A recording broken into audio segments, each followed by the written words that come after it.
పదవుల పంపకమంటే చాలు నేతలు కర్చీఫ్లతో రెడీ అవుతూ ఉంటారు. అంతటితో ఆగుతారా అంటే లేదు, గ్రూపులు కట్టేస్తుంటారు. ఇదే పార్టీలకు తలనొప్పిగా మారుతూ ఉంటుంది. ప్రస్తుతం నెల్లూరు బీజేపీలో అదే జరుగుతోంది. జిల్లా అధ్యక్ష పదవి కోసం పోటీ పడుతున్న ముఖ్య నేతలు 2 వర్గాలుగా విడిపోవటం పార్టీని ఇరకాటంలో పడేస్తోంది. నువ్వా నేనా అన్నట్టుగా నేతలు చేస్తున్న వ్యూహరచనలతో జిల్లా బీజేపీలో వర్గపోరు హైపిచ్చుకు చేరుకుంది.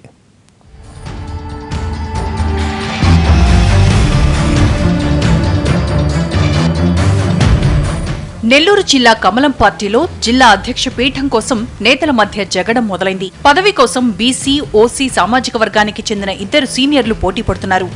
ఒకరికిస్తే మరొకరితో తలనొప్పులు తప్పవనుకుంటున్నారట పార్టీ పెద్దలు.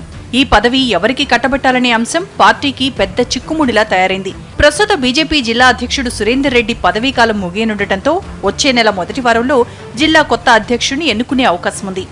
ఈ పదవి కోసం సురేందర్ రెడ్డి, మరో నాయకుడు మిడతల రమేష్ పోటీ పడుతున్నారు.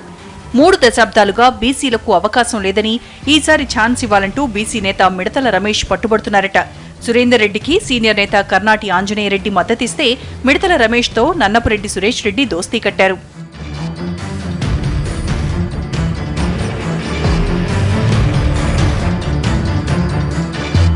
ఆశావాహులిద్దరికీ మద్దతిస్తున్న నేతలతో పార్టీలో 2 గ్రూపులు ఏర్పడటం క్యాడర్ను కలవరపరుస్తోంది. ప్రస్తుత జిల్లా అధ్యక్షుడు సురేందర్ రెడ్డి 2 దఫాలుగా పదవి చేపట్టడంతో పార్టీ నియమావళి ప్రకారం మరోసారి అవకాశం ఇవ్వొద్దని వైరి వర్గం హైకమాండ్పై ఒత్తిడి తెస్తోందట.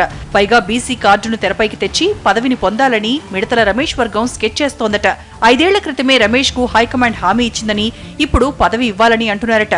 ఈసారి బీసీలకు అవకాశం ఇవ్వకపోతే జిల్లాలో పార్టీకి తీవ్ర నష్టం తప్పదని హెచ్చరికలు పంపుతున్నారట ఆ సామాజిక వర్గ నేతలు. అయితే పార్టీకి కష్టకాలంలో పనిచేసింది తానే కాబట్టి మరో అవకాశం ఇవ్వాలన్నది సురేందర్ రెడ్డి వాదనగా తెలుస్తోంది.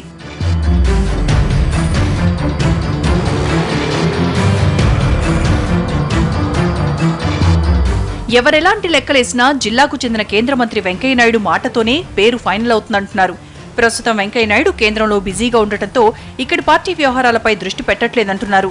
అయితే వెంకయ్య వచ్చేలోగా వర్గపోరు తీవ్రమయ్యే అవకాశం ఉందన్న చర్చ జరుగుతోంది. జిల్లా బీజేపీలో అంతర్గత వ్యవహారాలు ముదిరి పాకాన పడితే అది వెంకయ్యకు తలనొప్పిగా మారుతుందని అనుకుంటున్నారు. అందుకే వెంకయ్య పరోక్ష సంకేతాల కోసం 2 వర్గాలు ఎదురుచూస్తున్నాయట. అయితే మొదట్నుంచి వెంకయ్య అనుచరుడిగా పేరున్న ఆంజనేయరెడ్డి ఆ సాన్నిహిత్యంతో పదవిని మరోసారి సురేందర్ రెడ్డికి ఇప్పించాలని చూస్తున్నారట. మరి పదవి ఎవరిని వరిస్తుందో చూడాలంటే పెద్దాయన నెల్లూరు రావాలి.